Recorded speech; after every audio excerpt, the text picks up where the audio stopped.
Hello बच्चों, welcome back to my channel mission IIT JEE. जैसे कि आप जानते हैं कि हमने नया चैप्टर स्टार्ट किया था कॉन्टिन्यूटी एंड डिफरेंशिएबिलिटी। उसके अंदर ही हमारे पास आज जो प्रॉब्लम है वो है 2020 की, क्योंकि 2021 में एंड 2022 में भी कॉन्टिन्यूटी एंड डिफरेंशिएबिलिटी के रिगार्डिंग कोई भी एक प्रॉब्लम नहीं पूछी गई थी एडवांस लेवल पर। तो ये 2020 का ये जो हमारे पास प्रॉब्लम है इसमें क्या बोल रखा है, let f is a function, और वो इस तरीके से कि डोमेन है इसकी -1 से लेकर 1 तक एंड रेंज दे रखी है रियल नंबर आर, और इसी तरीके से जी भी एक फंक्शन दे रखा है जिसके अंदर डोमेन कितनी दे रखी है -1 से 1 तक और रेंज कितनी दे रखी है -1 से 1 तक। Be defined by f x equals to modulus of 2x plus 1 plus modulus of 2x minus 1 and g x equals to x minus greatest integer function of x.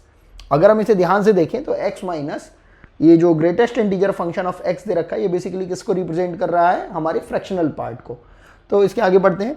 Late F o जी, ये एक अलग एक function इन्होंने बना दिया है।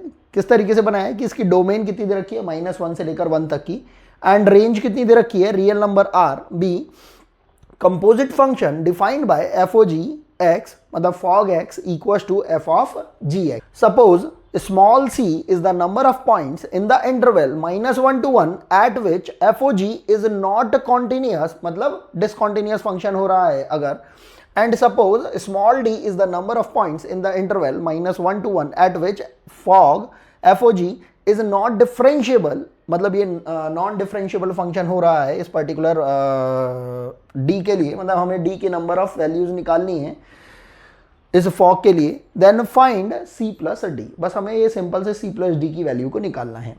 अगर हमें कॉन्टिन्यूटी एंड डिफरेंशिएबिलिटी की बेसिक डेफिनेशन जो है वो अगर अच्छे से याद है, हमने उसको बहुत अच्छे से मेमोराइज कर रखा है, अपने अंदर उतार रखा है, तो हम इस प्रॉब्लम को बहुत ईजिली सॉल्व कर सकते हैं। और अगर हमारे पास जो बेसिक डेफिनेशन है कॉन्टिन्यूटी एंड डिफरेंशिएबिलिटी की, अगर हमें उसमें ही कुछ डाउट है तो ये 101% गारंटी कि इस प्रॉब्लम की जो सॉल्यूशन है वो 101% गलत हो जाएगी। तो हमें बस छोटी छोटी बातों का ध्यान रखना है। तो स्टार्ट करते हैं प्रॉब्लम को। हमने सबसे पहले जो हमें फंक्शन गिवन कर रखा है एफ ऑफ एक्स उसको लिख लिया। वो कितना कर रखा है 2x प्लस 1 का modulus plus modulus of 2x minus 1। ये सिंपल से बस अब हमने लिख लिया। हम क्या करते हैं कि इसको थोड़ा सा डिफाइन कर लेते हैं। इसको डिफाइन कर लेते हैं तो हमारे लिए थोड़ी इजी हो जाएगी। हमने क्या करा, डिफाइन करने के लिए देखो यहां पर अगर हम इंटरवल को देखें, यहां पर इंटरवल आ रहा है क्या x इक्वल टू -1/2 के आगे पीछे, और यहां पर इंटरवल आ रहा है कितना x इक्वल टू 1/2 के आगे पीछे। तो अगर नंबर लाइन पर देखेंगे सबसे पहले नंबर कौन सा आएगा हमारे पास, x इक्वल टू -1/2। तो अगर हम बात करते हैं x लेस देन -½ की, तो यहां पर ये वाला जो इंटरवल है हमारा, ऑब्वियसली अगर x लेस देन -1/2 की बात करेंगे तो ये वाला इंटरवल तो हमारा नेगेटिव से खुलेगा ही खुलेगा, ऑब्वियसली ये वाला इंटरवल भी हमारा नेगेटिव से खुलेगा। तो दोनों ही इंटरवल अगर नेगेटिव से खुल जाएंगे तो ये कितना हो जाएगा, -2x -1 -2x और +1। तो ये कितना हो जाएगा हमारे पास, -1 से 1 उड़ गया और ये आ रहा है हमारे पास -4x। ठीक है। और जब हम इंटरवल ले लेंगे, जब हम -½ से तो बड़ा इंटरवल ले लेंगे एंड 1/2 से छोटा इंटरवल ले लेंगे, तो हम क्या बोल रहे हैं, x greater than equal to -½ but less than equal to ½ उस कंडीशन के अंदर तब हम इसे तो प्लस से ओपन करेंगे और इस वाले मॉडुलस को हम नेगेटिव से ओपन करेंगे। मुझे लगता है कि शायद आपको मॉड के रिगार्डिंग जो मॉडुलस साइन को हटाकर साइन लेना होता है प्लस का या माइनस का, वो शायद बेसिक अंडरस्टैंडिंग होगी और वो शायद आपको समझ में आता होगा। तो जब हमने इससे बड़ी वैल्यू ली और इससे छोटी वैल्यू ली, मतलब ये वाला इंटरवल लिया, तो ऑब्वियसली हमारा ये जो मॉडुलस है ये किससे ओपन होगा, प्लस से। तो हमने ओपन कर दिया 2x प्लस 1, और ये वाला जो मॉडुलस है क्योंकि हमने इससे छोटी वैल्यू को लिया है तो यहां पर ये किससे ओपन हो जाएगा हमारा, नेगेटिव से। तो कितना हो जाएगा, -2x एंड +1। तो ये वैल्यू कितनी आ रही है हमारे पास, 1 और 1 2, ये 2x से 2x हमारा कैंसिल आउट हो रहा है, तो वैल्यू आ रही है हमारे पास 2। और उसके बाद अब हमारे पास एक और इंटरवल बच रहा है कि अगर हम 1/2 से ग्रेटर वैल्यू की अगर बात करें, तो अगर हमने x ग्रेटर देन 1/2 की अगर बात करी तो हम समझ पाएंगे कि यहां पर अगर हमने इससे बड़े वाली क्वांटिटी का अगर इंटरवल लिया x ग्रेटर देन 1/2 को लिया, तो हम देख पा रहे हैं कि ये वाला मॉडुलस और ये वाला मॉडुलस दोनों के दोनों जो मॉडुलस हैं हमारे, वो पॉजिटिवली ओपन किए जा सकते हैं, क्योंकि किसी के ऊपर भी कोई भी नेगेटिव इफेक्ट नहीं आ पा रहा है। तो अगर हमने दोनों को ही पॉजिटिव साइन के साथ ओपन कर दिया, तो देखिए हमारे पास क्या बन रहा है, 1 से -1 को कैंसिल आउट कर दिया, कितना बन रहा है हमारे पास 4x। तो अब ये जो हमारा फंक्शन है fx, ये अब हमारा कुछ डिफाइन होता हुआ सा दिखाई दे रहा है। अगर हम इसका एक छोटा सा अगर ग्राफ बना के अगर देखें, तो हम समझ पाएंगे। इस ग्राफ को थोड़ा सा सिंप्लीफाइड फॉर्म में भाई हम बनाते हैं। हमने क्या करा, कुछ इस टाइप से ले लिया, और क्योंकि -1/2 एंड 1/2 के अबाउट हमारे पास जो वैल्यूज हैं, ये हमारा क्या हो गया, ओरिजिन पॉइंट। एंड लेट से अभी के लिए x इक्वल टू -½ वाली लाइन तो ये हो गई हमारे लिए, क्योंकि हमें पता है x equal to a type की लाइन क्या होती है, parallel to y axis. And x equal to half वाली लाइन हमने कुछ इस टाइप की ले ली। ऐसा क्यों लिया हमने, क्योंकि हम देख रहे हैं कि जब x लेस देन हाफ की बात चल रही है, तो हमारे पास फंक्शन कैसा आ रहा है, -4x। और अभी के लिए अपने माइंड में अगर हम सोच लें कि f ऑफ x को हम किससे रिप्रेजेंट कर रहे हैं, y से, तो y equal to -4x type की जो लाइन होगी, ऑब्वियसली हमारे लिए किस टाइप की लाइन होगी, ऐसी लाइन जो कि हमारे ये जो ओरिजिन पॉइंट होता है 0 0, उससे पास होती हुई लाइन। और क्योंकि स्लोप हमें कैसा दिखाई दे रहा है, -4 टाइप का, तो वो कुछ इस टाइप की सी लाइन जा रही होगी। ठीक है। उसके अलावा जब हम इस -½ से लेकर +½ तक की वैल्यू के बारे में जब हम देखते हैं, तो यहां पर हमें y की वैल्यू कैसी मिल रही है, fx की वैल्यू कैसी मिल रही है, 2, जो कि क्या है, कांस्टेंट है। अगर ये कांस्टेंट वैल्यू होगी तो obviously y equal to b type की जो लाइन होती है, ये भी हम पहले डिस्कस कर चुके हैं कोऑर्डिनेट ज्योमेट्री के अंदर, वो किस टाइप की लाइन होती है, वो हॉरिजॉन्टल लाइन होती है। आप ऐसा बोल सकते हो कि x एक्सिस के पैरेलल लाइन होती है। तो अगर हमें y इक्वल टू 2 टाइप की लाइन को अगर ये डिनोट करना होगा, शो करना होगा, तो लेट से अभी के लिए हमने क्या करा, एक इस टाइप की एक ये रफ लाइन ये यहाँ पर ले ली। यहाँ पर ये क्या पॉइंट है हमारे पास, y इक्वल टू 2 टाइप का। तो y इक्वल टू 2 टाइप की ये लाइन हमारे पास हो गई। अगर इससे आगे की बात कर रहे हैं तो ग्राफ हमारा कुछ इस टाइप का जा रहा है। और जब हम x इक्वल टू हाफ से आगे वाली लाइन की जब बात करेंगे, तो हम देख पा रहे हैं कि यहाँ पर ग्राफ क्या बन रहा था, 4x। तो y इक्वल टू 4x वाली लाइन वो किस टाइप की होगी, वो कुछ इस टाइप की सी होगी। ये लाइन कहाँ से पास होती हुई जाएगी, ये भी ओरिजिन पॉइंट से पास होती हुई जाएगी, और ये लाइन भी कहाँ से पास होती हुई जाएगी, ओरिजिन पॉइंट से। तो ये ग्राफ तो कौन सा आ रहा है, y इक्वल टू -4x का, ये ग्राफ आ रहा है y इक्वल टू 4x का। तो ये एक रफ बेसिक फिगर ये हमने बना ली है अभी के लिए। इतनी बात हमें समझ में आनी चाहिए। अब हम देख रहे हैं कि अगर हम fx को देखते हैं, तो इसके पास जितने भी पॉइंट्स हैं, ये पॉइंट हो गया, 0 पॉइंट हो गया, या फिर ये वाला ये जो पॉइंट हो गया, ये तीनों के तीनों जो पॉइंट्स हैं कॉन्टिन्यूस पॉइंट है। मतलब जो कर्व जो हमारे पास आ रहा है, वो थोड़ा सा यहाँ पर ये देखिए, ये जो कॉर्नर्स आ रहे हैं, ये कॉर्नर्स की वजह से जो कर्व है वो डिसकंटिन्यूस नहीं हो रहा है, वो कैसा है, कॉन्टिन्यूस है। लेकिन हाँ, अगर हम इन कॉर्नर्स की बात करेंगे, तो यहाँ पर डिफरेंशियबिलिटी हमारी नहीं आ पाएगी। डिफरेंशियबिलिटी बेसिकली अगर हम बात करेंगे डिफरेंशियबिलिटी की, तो इन पॉइंट्स पर इस fx की डिफरेंशियबिलिटी क्या है, हम बोलेंगे कि this is non differentiable function at these corner points. ये हमें बेसिक बताया जाता है डिफरेंशियबिलिटी को कैलकुलेट करते हुए। अब इसी तरीके से जैसे हमने fx के बारे में एक छोटा सा ऑपरेशन करा, इसको थोड़ा सा हमने पोस्टमार्टम करने की कोशिश करी, इसी तरीके से हम gx के बारे में समझने की कोशिश करते हैं। बेसिक बिल्कुल चीज़ों को देखते हैं। हमें gx के बारे में क्या बता रखा है कि it is given by x minus greatest integer function of x। तो अब इस फंक्शन को हम फ्रैक्शनल पार्ट ऑफ x भी बोल सकते हैं। ये भी हमें बेसिक मैथमेटिक्स के अंदर सिखाया जाता है कि x में से अगर हमने ग्रेटेस्ट इंटीजर फंक्शन को अगर रिमूव कर दिया उसी पर्टिकुलर x के लिए, तो हमारे पास जो फंक्शन आता है वो बेसिकली कैसा बन के आ जाता है, वो फ्रैक्शनल पार्ट बन के आता है। या आप इसको ऐसा भी बोल सकते हैं कि जो फ्रैक्शनल पार्ट है, इसको अगर हमने ऐड कर दिया ग्रेटेस्ट इंटीजर फंक्शन के अंदर उसी वाले वेरिएबल के लिए, तो ये हमें क्या वैल्यू देता है, x के बराबर देता है ये वैल्यू। इस चीज़ को अगर हम जानते हैं तो ये हमारे लिए बहुत बेनिफिशियल रहती है। तो ये बात समझ में आती है हमारे लिए।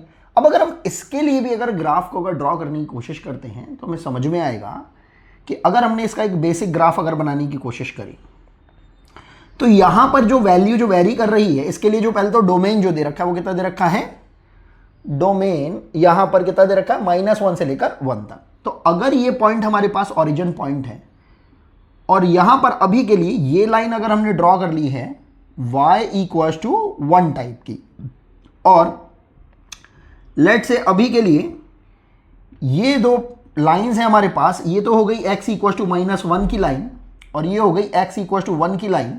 तो हम समझ पाएंगे कि जैसे जैसे हम इसके अंदर डोमेन के अकॉर्डिंगली -1 से लेकर 0 तक की वैल्यू को जब हम बढ़ाएंगे तो यहां पर, क्योंकि हमारा जो ये जो फ्रैक्शनल पार्ट होता है बेसिकली, ये कभी नेगेटिव नहीं हो सकता है।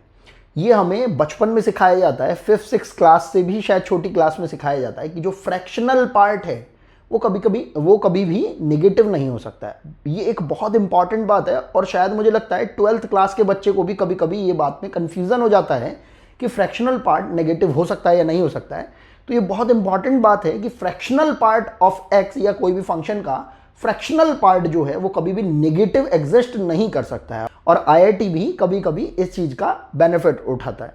तो ये बात जैसे ही हमें समझ में आती है तो हम देख पाएंगे कि जब हम -1 से लेकर जब 0 तक बढ़ेंगे तो क्योंकि फ्रैक्शनल पार्ट है तो या तो इसकी वैल्यू 0 रहेगी या फिर 1 से जस्ट छोटी रहेगी। तो मतलब जो फ्रैक्शनल पार्ट होता है उसकी वैल्यू कहां से कहां तक लाई कर सकती है, केवल 0 से लेकर 1 तक लाई कर सकती है। ये बात हमें समझने वाली है। नेगेटिव पार्ट अगर आता भी है, फ्रैक्शनल पार्ट को देखते हुए अगर हमें ऐसा लगता है तो हम उसकी पॉजिटिव वैल्यू को ही कैलकुलेट करते हैं। तो अगर हम देखेंगे तो इसका ग्राफ जो है वो किस तरीके से बढ़ रहा होगा। इसका ग्राफ कुछ इस टाइप का सा आएगा और जैसे ही इसकी वैल्यू हमारे पास यहां पर 1 की तरफ एक्सीड कर रही होगी, देखेंगे अगर इसकी वैल्यू, तो ये वैल्यू हमारे पास कितनी आ जाएगी, 0। इस वजह से ही हम यहां पर ये ब्लैंक बनाते हैं। जैसे ही ये वैल्यू यहां पर हमारे पास 0 आ जाएगी और यहां से जब हम जैसे जैसे आगे बढ़ेंगे, मतलब नेगेटिव वाले पार्ट के अंदर ये वैल्यू हमारे पास इस तरीके से बढ़ती है और इसी तरीके से जब हम 0 से लेकर 1 तक जब आगे बढ़ते हैं तो यहां पर भी ये वैल्यू हमारे पास कुछ इस टाइप से बढ़ती है। ग्राफ को हम थोड़ा सा करेक्ट कर लेते हैं। ये लाइन हो गई हमारे पास x = 1 वाली। तो ये हमारे पास जो ग्राफ बन के आया, बेसिक ग्राफ है हमारे पास किसका, ये फ्रैक्शनल पार्ट ऑफ x का।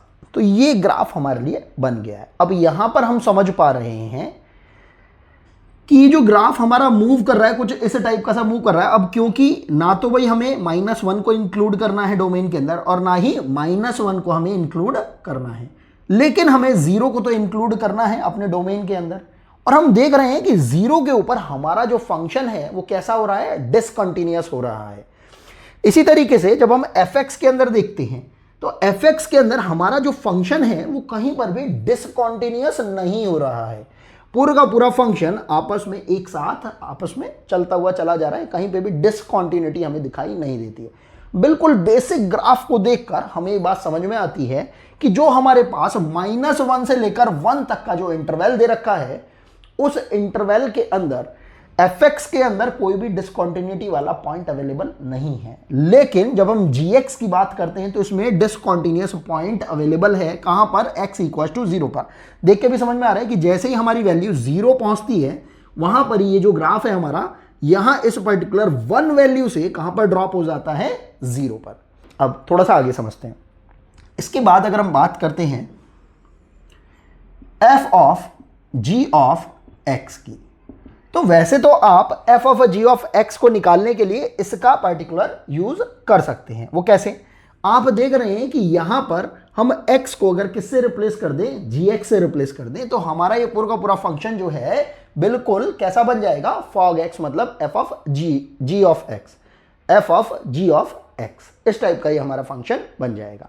लेकिन हमें पता है कि जो gx है हमारा वो नेगेटिव वैल्यू नहीं दे पाएगा अपनी। मतलब अगर इसके अंदर हम पॉजिटिव वैल्यू, नेगेटिव वैल्यू कुछ भी अगर इसमें डालते हैं, इसकी जो वैल्यू आएगी, हमारे फ्रैक्शनल पार्ट की जो वैल्यू आएगी वो केवल और केवल 0 से लेकर 1 के बीच में ही आएगी और 0 को इंक्लूड किया जा सकता है। तो ऐसे में अगर हम f(g)(x) के बारे में अगर सोचते हैं तो हम देख पाएंगे बनाने के लिए आप इसका जो फंक्शन है वो बना सकते हैं। ये कितना हो जाएगा, माइनस का 4 ऑफ जी ऑफ एक्स, क्योंकि एक्स को आपने किससे रिप्लेस कर दिया, जी एक्स से। ये कितना आ रहा है 2, एंड ये हो जाएगा 4 ऑफ जी एक्स, और यहाँ पर हमने क्या बोल रखा था एक्स, और ये कितना हो जाएगा g x less than minus 1/2 के लिए ये हो जाएगा g x greater than equals to minus half, and ये less than equals to half, और यहाँ पर हो जाएगा हमारा g x greater than half. तो हम समझ पाएंगे कि जो जी एक्स है, जी एक्स तो बेसिकली किसको रिप्रेजेंट कर रहा है, इस फ्रैक्शनल पार्ट की वैल्यू को, जो कि कहाँ से कहाँ तक लाई कर रही है, 0 से लेकर 1 तक। हम इसकी रेंज को भी एक बार लिख देते हैं, 0 से लेकर 1 तक की वैल्यू को, इसकी जो वैल्यूज़ हैं आएंगी अगर हम इसको कैलकुलेट करते हैं। तो अगर हम यहाँ पर देखें, ये पर्टिकुलर पोर्शन तो एग्जिस्ट ही नहीं करेगा ये हमारे लिए। वो क्यों? क्योंकि हमें पता है कि जो जी एक्स की जो वैल्यू है वो हमारे पास 0 से लेकर केवल 1 तक ही वेरी करेंगी। तो अगर हम एफ ऑफ जी एक्स की बात करते हैं तो ये पर्टिकुलर फंक्शन वाला पार्ट तो हमारा गायब ही हो जाएगा। तो अगर हम इसको गायब कर देते हैं यहाँ के लिए, क्योंकि माइनस वाला तो पोर्शन ही एग्जिस्ट नहीं कर पाएगा जी एक्स के लिए, क्योंकि जी एक्स की जो वैल्यू है वो कहाँ से कहाँ तक लाई करेगी, 0 से लेकर 1 तक। 0 को इंक्लूड किया जा सकता है फ्रैक्शनल पार्ट में। तो ऐसे के अंदर जब हमारे पास केवल और केवल इतनी कंडीशन बचेगी तो हम इसको भी थोड़ा सिंप्लीफाई कर सकते हैं। हम इसको बोल सकते हैं कुछ ऐसे टाइप के से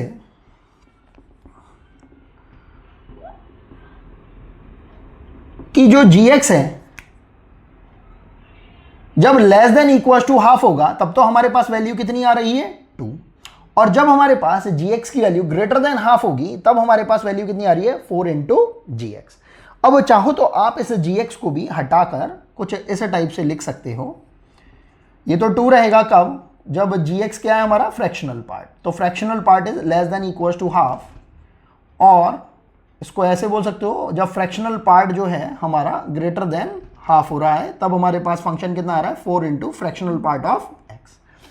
ये आपने फॉग एक्स को समझने की कोशिश करी। अब फॉग एक्स के अंदर ये भी समझने की कोशिश करते हैं कि आखिर ये जो हमसे continuous and discontinuous point and differentiable and non differentiable points के बारे में बोल रहा है, पूछ रहा है, उनको भी हमें समझने की जरूरत है। तो अब हम प्रॉब्लम के अंदर देखते हैं इन्होंने क्या बोल रखा है। Suppose C is the number of points in the interval -1 to 1 at which fog is not continuous।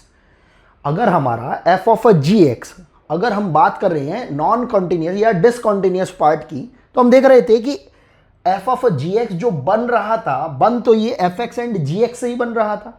f of gx जो बना था वो fx एंड gx से बना था। तो जो हमारा fx वाला जो फंक्शन था वो तो कॉन्टिन्यूस ही था। हमारा कौन सा फंक्शन डिसकंटिन्यूअस हो रहा है, कौन सा है gx, और ये gx भी कितने पॉइंट पर डिसकंटिन्यूअस हो रहा है, केवल एक पॉइंट पर, और वो पॉइंट कौन सा है x इक्वल्स टू 0 वाला। तो हम यहां से समझ सकते हैं कि हमारे पास डिसकंटिन्यूअस पॉइंट जो आ रहा है पूरे के पूरे f ऑफ gx के लिए भी, जो कि किन किन फंक्शन से बना है f ऑफ x से एंड g ऑफ x से, वो कितना है, कितने डिसकंटिन्यूअस पॉइंट आ रहे हैं -1 से लेकर 1 तक के लिए केवल एक पॉइंट। तो हमारे पास c की वैल्यू तो डायरेक्टली आ रही है यहां पर, तो हम लिख सकते हैं c की वैल्यू कितनी आ रही है 1, कब, जब x इक्वल टू 0 हो रहा है, किसके अंदर, g ऑफ x के अंदर। मतलब हमने फंक्शन के बारे में बता दिया कि कौन से फंक्शन के अंदर ये गड़बड़ी हो रही थी जिसकी वजह से फंक्शन जो था हमारा डिसकंटिन्यूअस हो रहा है। अब बात करते हैं इसके आगे वाले पार्ट की, और क्या बोल रहे हैं, and suppose small d is the number of points in the interval -1 to 1 at which fog is not differentiable। तो सबसे पहले तो हमें डिफरेंशिएबिलिटी की बेसिक डेफिनेशन पता होनी चाहिए। एक तो फंक्शन का कॉन्टिन्यूअस होना जरूरी है किसी भी फंक्शन के डिफरेंशिएबल होने के लिए। उसके अलावा अगर किसी पॉइंट पर फंक्शन हमारा कॉन्टिन्यूअस नहीं है तो एक तो वो उस पर्टिकुलर पॉइंट पर डिफरेंशिएबल नहीं होगा। उसके अलावा फंक्शन अगर कॉन्टिन्यूअस है लेकिन अगर उसके अंदर कॉर्नर एग्जिस्ट करते हैं, ऐसे टाइप के कॉर्नर्स, तो भी हमारा जो फंक्शन होगा उन पर्टिकुलर पॉइंट्स पर डिफरेंशिएबल नहीं कहलाएगा जहां पर हमारे पास क्या है, कॉर्नर्स। बहुत सिंपल से इन्होंने ये प्रॉब्लम हमसे पूछी। तो अगर हम यहां पर देखेंगे तो हमारे पास जो ये डिफरेंशिएबल नहीं हो पा रहा है ये फंक्शन, ये कहाँ कहाँ नहीं हो पा रहा है, हम यहाँ पर बहुत सिंपल से देख के बता सकते हैं कि एक पॉइंट तो भाई हमारे पास ये वाला पॉइंट है माइनस का हाफ, एक ये प्लस हाफ वाला पॉइंट है x इक्वल टू प्लस का हाफ, क्योंकि यहां इन दोनों के दोनों पॉइंट्स पर क्या है हमारे पास कॉर्नर्स हैं। इन दो कॉर्नर्स पर फंक्शन जो है कॉन्टिन्यूअस तो हो रहा है, लेकिन इन पॉइंट्स पर फंक्शन जो है हमारा क्या नहीं माना जाता है, डिफरेंशिएबल नहीं माना जाता है। तो हमारे पास d की वैल्यू जो है इन दो पॉइंट से 2 तो आ रही है, उसके अलावा अभी अभी हमने देखा था ना कि gx के एक पर्टिकुलर पॉइंट पर -1 से लेकर 1 तक क्या नहीं है, हमारा फंक्शन कॉन्टिन्यूअस नहीं है। और जिस पॉइंट पर फंक्शन कॉन्टिन्यूअस नहीं होता है, ऑब्वियस सी बात है, हम समझ पाएंगे कि वहां पर फंक्शन डिफरेंशिएबल भी नहीं हो पाएगा। तो बस इतनी बात हमें समझ में आ गई। तो 2 पॉइंट तो हमें यहां से मिल रहे हैं, एक पॉइंट हमें यहां से मिल रहा है, तो ऑब्वियसली जब f ऑफ gx जब हमने बनाया होगा तो हमारे पास टोटल कितने नॉन डिफरेंशिएबल पॉइंट मिल रहे होंगे जहां पर फंक्शन डिफरेंशिएबल नहीं होगा। 2 + 1 मतलब 3। तो हमने इसको लिखा भी इसी तरीके से, 2 + 1 मतलब 3। और वो कब कब, जब एक तो x इक्वल टू माइनस का हाफ होगा एंड हाफ होगा किसके अंदर, ये तो था फंक्शन f ऑफ x के लिए, और x इक्वल टू 0 जब हमारे पास कौन सा फंक्शन था, g ऑफ x। तो हमारे पास c की वैल्यू भी आ गई, d की वैल्यू भी आ गई, हमें निकालना क्या था, सिंपल से इन्होंने बस पूछ रखा था कि find the value of c plus d। तो अगर आप c प्लस d की वैल्यू को लिखेंगे तो 1 + 3 इक्वल टू कितनी हो जाएगी आपके पास 4। आपको बिना बहुत ज़्यादा मेहनत के ये प्रॉब्लम को सॉल्व करने का मौका मिल जाता है, और आप इसे बिल्कुल करेक्ट आंसर के साथ 4 वैल्यूज़ की जो है वो रिक्वायर्ड ही आंसर है और वही हमारा करेक्ट आंसर है, वो आपको मिल जाता है। आई होप आपको ये प्रॉब्लम समझ में आई होगी। मिलते हैं आपसे नेक्स्ट वीडियो के अंदर। अभी के लिए थैंक्स फॉर वॉचिंग।